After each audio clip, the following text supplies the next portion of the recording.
जय श्री राम भाइयों। मैं महामंडली सर डॉक्टर मोहनानंद सरस्वती रामानंद आश्रम से। आज हमें एक भाई पूछ रहे हैं कि महाराज श्री 12 ज्योतिर्लिंगों के नाम बताइए और कहाँ कहाँ स्थित है। प्रश्न बहुत सुंदर है, तो ध्यान से सुने और हम आपको स्थान सहित बताते हैं। और जिनका सुमिरन सुबह प्रातः काल 12 ज्योतिर्लिंग का करने से 7 जन्मों के पाप क्षीण हो जाते हैं। तो आप करते हैं शुरुआत। सौराष्ट्रे सोमनाथम च, ध्यान देते हैं। सौराष्ट्रे सोमनाथम च श्रीशैले मल्लिकार्जुनम, श्रीशैले मल्लिकार्जुनम, उज्जैन्याम महाकाल, ओमकार ममलेश्वरम। आपकी समझ में आ रहा होगा। परल्याम वैद्यनाथम च डाकिन्याम भीमशंकर, सेतुबंदे रामेश्वरम च नागेश्वरम द्वारकावने। और ये आपके स्थान सहित बता रहा हूं आपको। वाराणस्याम तो विश्वेश्वरम, त्र्यंबकम गौतमी तटे,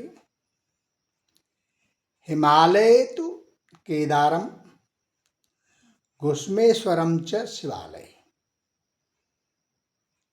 एतान ज्योतिर्लिंगानि सायं प्रातः पठेन्नरः, 7 जन्म कृत पापम स्मरेत नश्यति।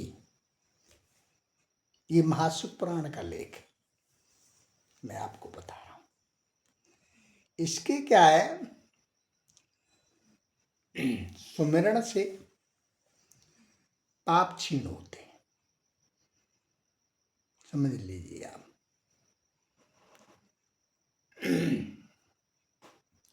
और परमात्मा तो परमात्मा ही है, उसकी शानी कौन कर सकता है, बराबरी कौन कर सकता है। अच्छा समझिए, गन्ने में मिठास किसी ने डाला क्या? ये प्रकृति की देन है, परमात्मा की कलाकारी है। ठीक है। नमक में खारापन किसी ने डाला क्या? ये प्रकृति की देन है, परमात्मा की कलाकारी है। अच्छा, मेहंदी में जो लालापन है, लाली है, वो किसने डाली? किसी ने नहीं, परमात्मा की देन है, प्रकृति की देन है।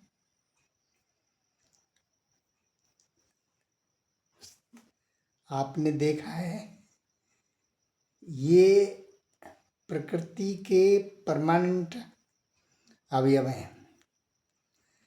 अच्छा, दूध में सफेदी किसी ने डाली क्या? सफेद है। दूध में घी किसी ने डाला क्या? लेकिन दूध में निकलता है।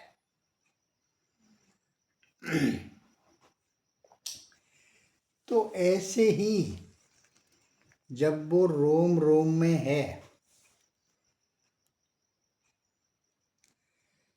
कण कण में है,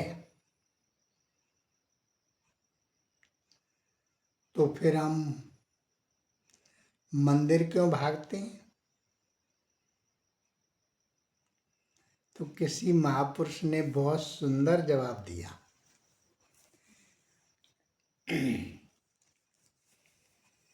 कि वायु तो सब जगह चलती है, धूप में भी चलती है, लेकिन हम छाँव में क्यों बैठते हैं? क्योंकि छाँव में बैठ करके हमें शांति मिलती है, आनंद मिलता है। तो ठीक उसी प्रकार से परमात्मा सब जगह पर है, लेकिन मंदिर में बैठ करके जा करके हमें आनंद मिलता है, हमारे मन को शांति मिलती है, इसीलिए हम मंदिर में जाते हैं। तो आप खूब अच्छी तरह समझ रहे हैं इस बात को। खैर, मंदिर में जाओ या मन के मंदिर में रहो या अपने मन में मंदिर बना लो, वो कोई बात नहीं, एक ही चीज है। भूमि परत भा डाबर पानी, जिम जीवह माया लपटानी। आकाश से जो बूंद गिरती है वो बिल्कुल निर्मल होती है, और यहाँ पृथ्वी पर आकर के गिरते ही वो गंदी हो जाती है कि नहीं? तो ठीक उसी प्रकार से ये जीव बहुत निर्मल है, परमात्मा का, ईश्वर का अंश है।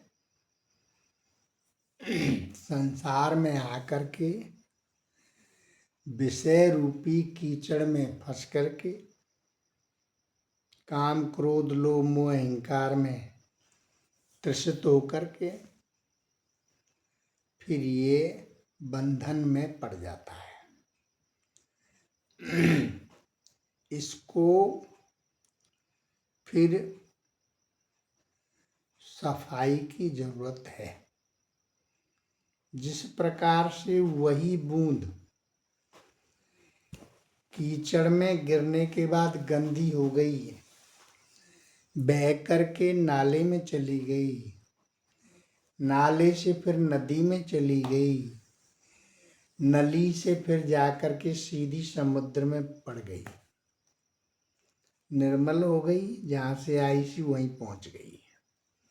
तो ऐसे ही गुरु के सानिध्य से, संतों के सानिध्य से, परमात्मा की कृपा से, अच्छे कर्म करने से, भगवान का भजन करने से, सुमिरन करने से, समझ लीजिए ये जीव भक्ति और ज्ञान के द्वारा निर्मल हो जाता है। और ठीक जीवई ब्रह्म, वो जीव नहीं रहता, वो स्वयं ही आत्मा परमात्मा हो जाता है। लेकिन इसकी बहुत जरूरत है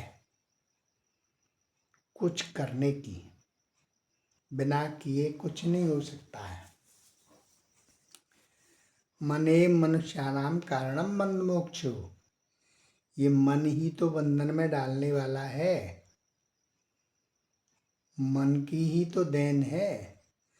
मन के मते न चालिए, मन तो बैरी है मरवा देगा। समझ लीजिए आप, मन के उसमें मत चाहिए।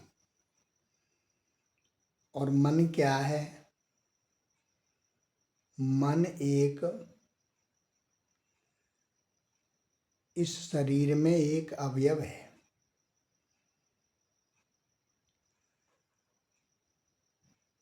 आत्मा के अज्ञान से बना हुआ मन है। आत्मा का जब ज्ञान होने से फिर मन मन नहीं रहता।